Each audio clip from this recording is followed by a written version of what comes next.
অনেক রেয়াজত থাকে। বলে হুজুর কিভাবে? আপনি রাস্তা দিয়ে দেখেছেন এই পাগলাটা রাস্তা দিয়ে হাঁটতেছে, আপনি জানেন না পাগলার চিন্তা কোথায়, আপনি জানেন না মনিবের সাথে এই পাগলার সাথে কি কালেকশন। আর আমার আল্লাহ বলেছে করিবুম মিনাল মুহসিনিন, তাদের মাকামের বিষয় তোমরা জানো না। যারা করিবুম মিনাল মুহসিনিন হয়েছে তাদের মাকাম হয়েছে আমি খোদার সাথে। আর একটু জোরে বলুন না সুবহানাল্লাহ।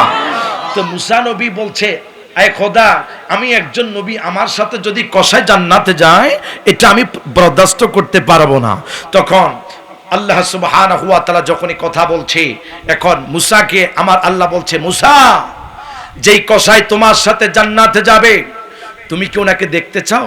সুবহানাল্লাহ কোন না? জি আমি দেখতে চাই। আগামীকাল ওই বাজারে গিয়ে যেই ব্যক্তি কসাই তোমার সাথে জান্নাতের সহচর হবে ওই ব্যক্তি কি ওখানে দেখতে পারবে। মুসা নবী সকালবেলা রওনা হয়েছেন বাজারে। যাইতে যাইতে হঠাৎ করে দেখেছেন এক কসাইয়ের দোকানে মুসা নবী দাঁড়িয়ে আছে।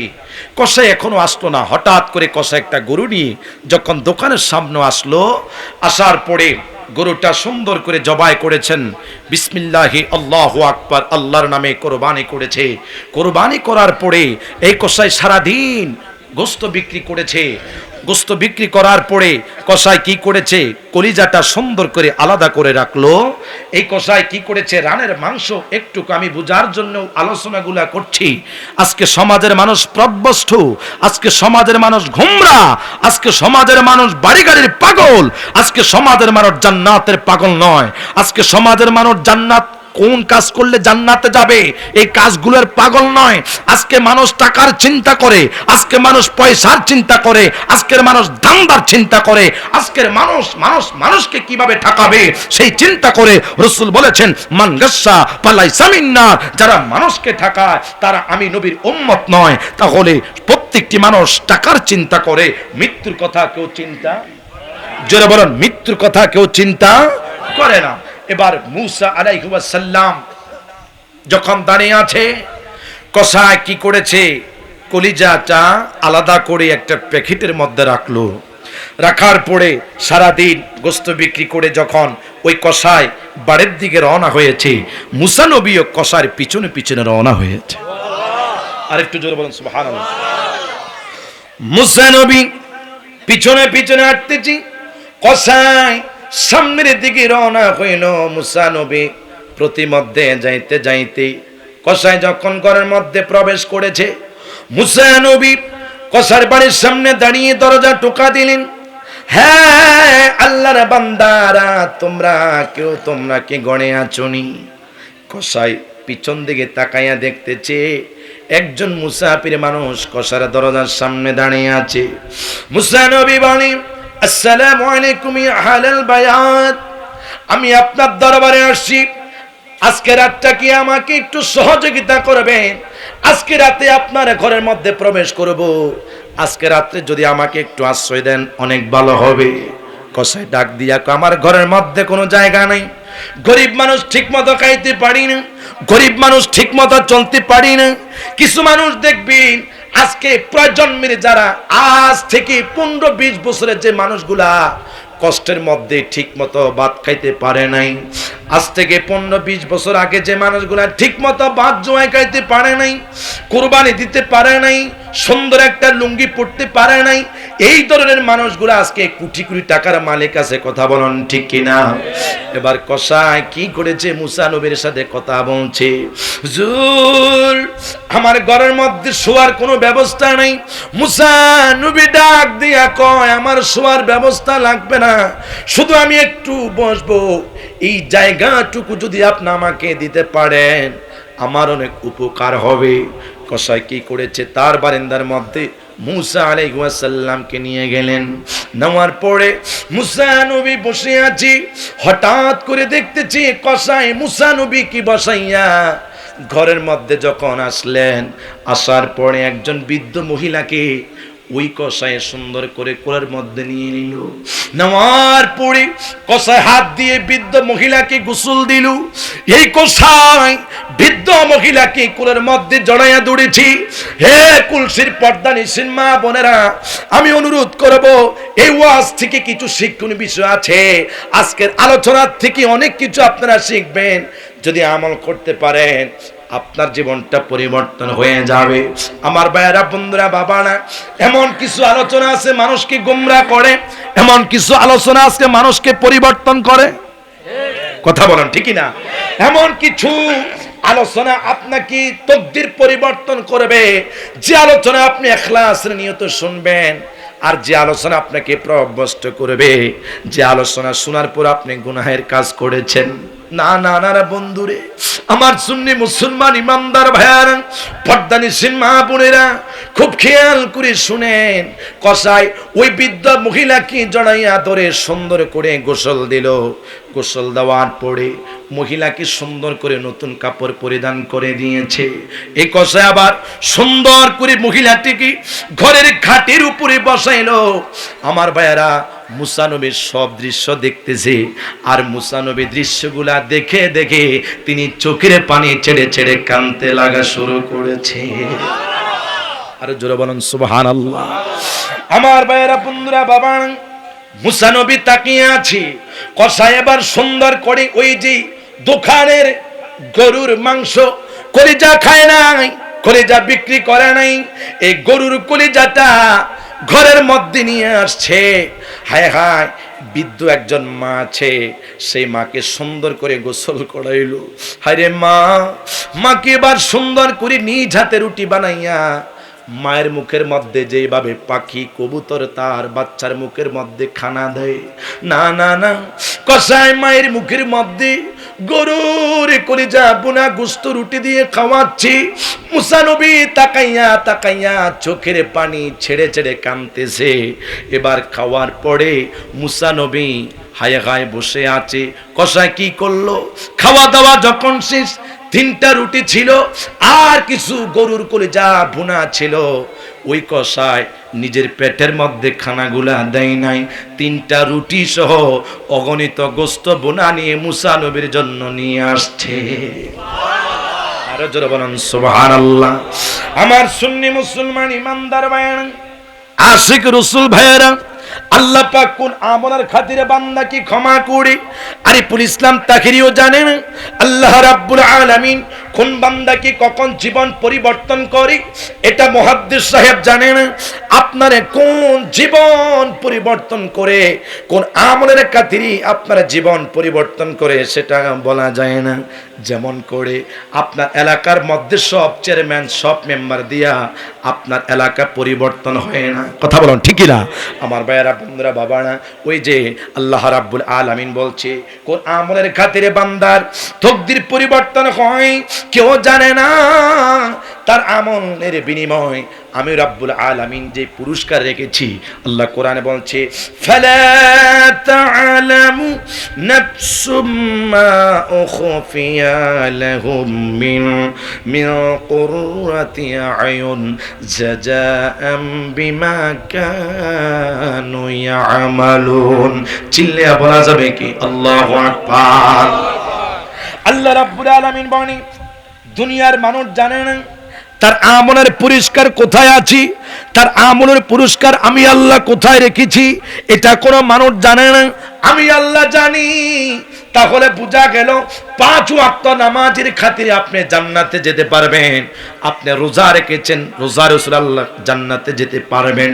যদি আপনার ইবাদত যদি কবুল না হয়, সর্বশেষে একটা জান্নাতীর হায়াকায় উত্তম আমল হলো আমার জিন্দা নবী হায়াতুন নবী কামলিওয়ালা নবীর প্রতি কোন মানুষ যদি একবার মহাব্বতে দুরূদ শরীফ পড়ে, আমার আল্লাহ ওই বান্দার 10টি গুনাহগুলি মাফ করে দেয়। আরো জোরে বলুন সুবহানাল্লাহ। তাহলে আমার ভাইরা, বন্ধুরা, বাবা, দেখেন কোন মানুষ কোন ইবাদতের কারণে আল্লাহর ওলি হয়, কোন মানুষ কোন ইবাদতের কারণে আল্লাহর প্রিয় বান্দা হয়ে যায়। আর ওই মানুষটা পথভ্রষ্ট হবে যেই মানুষটা 5 ওয়াক্ত নামাজ পড়েছে, লেবাসদারি মুসলমান, উপর দিয়ে চেহারা সুন্দর, অন্তরে শয়তানি। আমার কথা বলেন, আমি দেখাইতে পারবো এই দুনিয়ার মধ্যে 90% মুসলমান সুরত সুন্দর, হাকিকতে অন্তরে শয়তান।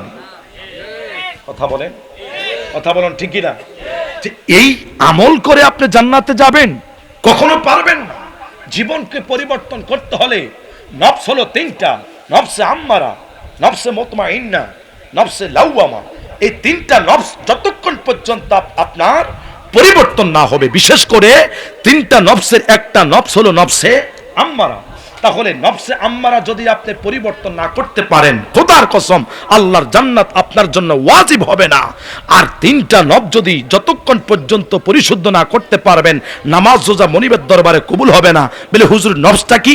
আপনি নামাজ পড়েছেন, হঠাৎ করে সুন্দরী একটা নারী যদি রাস্তা দিয়ে যায়, তো নামাজ পড়ে মসজিদ থেকে বাইর হয়েছেন, মসজিদ কার ঘর?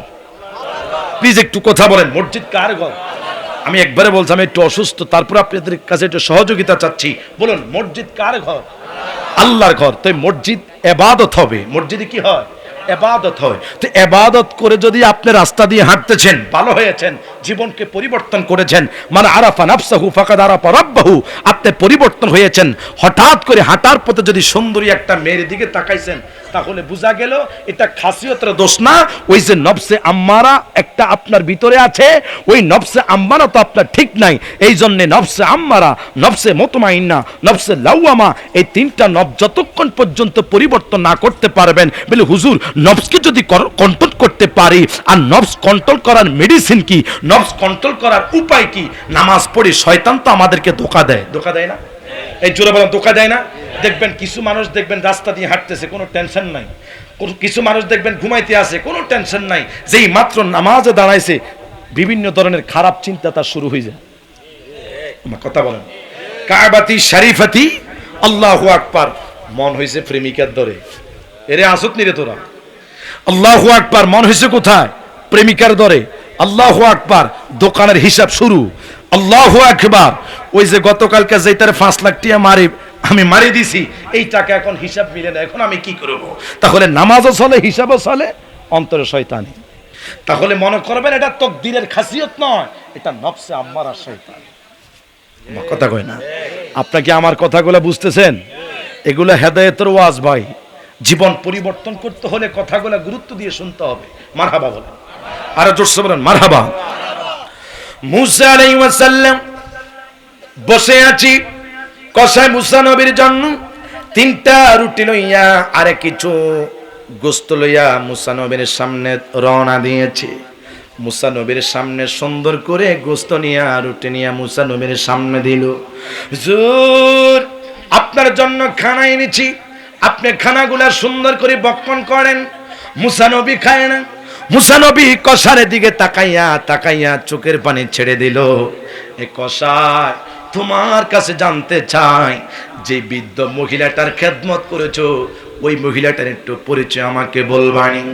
মুসা নবী যখন বলছে, কসাই ডাক দিয়া কয়, হুজুর, যার খেদমত আমি করেছি, আপনি আমাকে প্রশ্ন করেছেন, আজকে 12টি বছর ওই বৃদ্ধ মহিলার, ওই বৃদ্ধ মার খেদমত করে করে আমি এই পর্যন্ত আসছি। আমি ব্যবসা করি, দোকানের মধ্যে কাজ করি, কাজ করার পাশাপাশি আমার বৃদ্ধ মায়ের খেদমত আমি করে। জোরে বলেন সুবহানাল্লাহ। মুসা নবী বলেছে, তুমি যে যে বৃদ্ধ মহিলার খেদমত করো, এই মহিলা সম্পর্কে আমাকে একটু অবগত করো।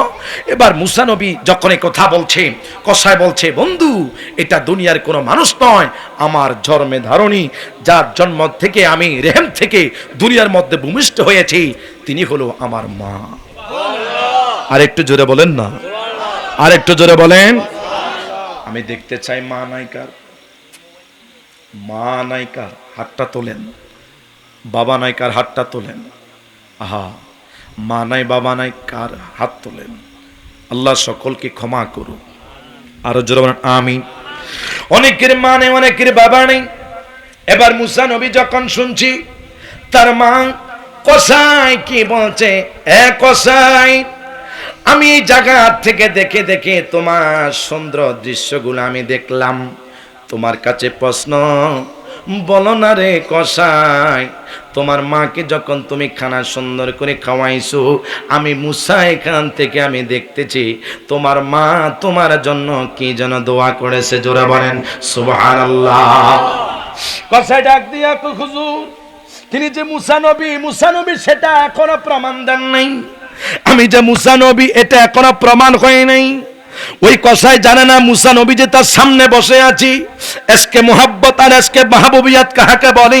কুলসির বাবা না, শাহরাস্তির বাবা না, খুব খেয়াল করে শুনেন। হায় হায় কি প্রেম, কি ভালোবাসা। মুসা নবী পরিচয় দেন নাই। এবার কসাই যখন বলেছে আমার মা আমার জন্য দোয়া করেছে, এবার কসাইকে মুসা নবী ডাক দিয়া বলে, কসাই তোমার মাকে জিজ্ঞাসা করো, মা আজকে 12টি বছর আপনার খেদমত করি, এই 12টি বছর খেদমতের কারণে আপনি মা আমার জন্য মনিবের দরবারে কোন দোয়া করেছিলেন মা, আপনি একটু খুলে আমাকে বলেন না। এবার কসাই মায়ের সামনে যখন গেলেন, মা ডাক দিয়া বলে, রে আমার সন্তানের রে, ওরে সন্তান, আজকে 12টি বছর আমি মায়ের খেদমত তুমি করেছো। আমি মা বলেছি আমি যে দোয়াটা সব সময় তোমার জন্য করতাম, আল্লাহর কাছে প্রার্থনা করতাম, আল্লাহ আমার সন্তান, আমি মায়ের খেদমত করেছি, দুনিয়ার মধ্যে আমার আর কোনো সন্তান নেই, আমার স্বামী নেই, তুমি মনিবের দরবারে প্রার্থনা করি আমার সন্তান ছাড়া আর দুনিয়ার মধ্যে কেউ নাই, এই দুনিয়ার মধ্যে কষ্ট সুখ দুঃখ বুঝার জন্য আমার সন্তান আছে, আমার স্বামী নাই, আমার কোনো কন্যা সন্তান দুনিয়ার মধ্যে নাই, সন্তান আছে, সন্তান ব্যবসা করে, আমি মায়ের খেদমত করে, আমি মায়ের জন্য টাকা পয়সার কোনো অভাব করে না। এবার মহিলা আল্লাহ সুবহানাহু ওয়া তাআলার দরবারে প্রার্থনা করতে লাগলো, আয় আল্লাহ মাবুদ, এই জামানার একজন বনি ইসরাঈলের নবী আছে যার নাম হলো মুসা, ওই মুসা নবীর সাথে আমার কসাই সন্তানটাকে তুমি জান্নাতে রেখে দিও। আর জোরে বলুন সুবহানাল্লাহ। হায়রে মুসা নবী মাকে দোয়া করে কসার দিকে তাকাইয়া গো চোখের পানি ছেড়ে ছেড়ে কেঁদে দিলেন। কি নবী, কি মুহাব্বত, কি ভালোবাসা। আমার কুলসির ভাইয়েরা, মায়ের মনে কখনো তোমরা কষ্ট দিবা না। রাসূল বলেছেন পিতা মাতা তোমার জন্য জান্নাত, পিতা মাতা তোমার জন্য জাহান্নাম। সুবহানাল্লাহ। কোন হুমা নারুকা হুমা জান্নাতুকা, পিতা মাতা সন্তানের জন্য জান্নাত, পিতা মাতা সন্তানের জন্য জাহান্নাম। জোরে বলেন মারহাবা। শুধু এই কথা বলে শেষ নয়, পিতা মাতা অনেক বড় নিয়ামত। আমার পর্দানিসীন মা বোনেরা, যারা শাশুড়ির খেদমত করতে চান না, আপনাদের কদমের মধ্যে আমি আরিফুল ইসলাম তাহিরি হাতটা রেখে বলছি, শাশুড়ির মনে কখনো কষ্ট দিবেন না। নিজের মাকে যেই চোখকে দেখতেন, নিজের জন্মধারণী মাকে যে চোখকে, যে খেদমতে, যে ভালোবাসার চোখ দিয়ে আপনার মাকে খুব ভালোবাসতেন, আপনার শাশুড়িকে তেমনি ভাবে ভালোবাসতে হবে। আজকে আবার এক ধরনের ওয়াজ নয়, আমি যখন টামটা মিয়াবাড়ি মসজিদে জুমার নামাজ পড়াইতে আসি, এই আলোচনাগুলা বলার জন্য চেষ্টা করি। আমার সুন্নি মুসলমান ইমানদার ভাইয়েরা, আজকে আমার সমাজের মধ্যে অনেক শাশুড়ি আছে, স্ত্রী নিজের ছেলের বউকে দেখতে পারে না, ভালোবাসতে পারে না। কেমনে করে আমার শাশুড়ি যারা আছেন, ও আমার পর্দানিসীন মা বোনেরা, আপনার জন্মে ধারণী মেয়েকে যেভাবে ভালোবাসেন, আপনার মেয়েকে যেভাবে মোহাব্বত করেন, অন্য মেয়েদেরকে তেমনি করে ভালোবাসতে হবে। আপনার ছেলেকে মোহাব্বত করতে হবে। কেন আল্লাহর হাবিব সাল্লাল্লাহু তাআলা আলাইহি ওয়াসাল্লাম বলেছেন, তোমার একই পরিবারের ঘরের মধ্যে যদি 5 জন সদস্য থাকে, একই পরিবারের মধ্যে যদি 5 জন আল্লাহওয়ালা ব্যক্তি থাকে, সবার দিকে এক চোখে দৃষ্টান্ত রেখে তোমাকে এমন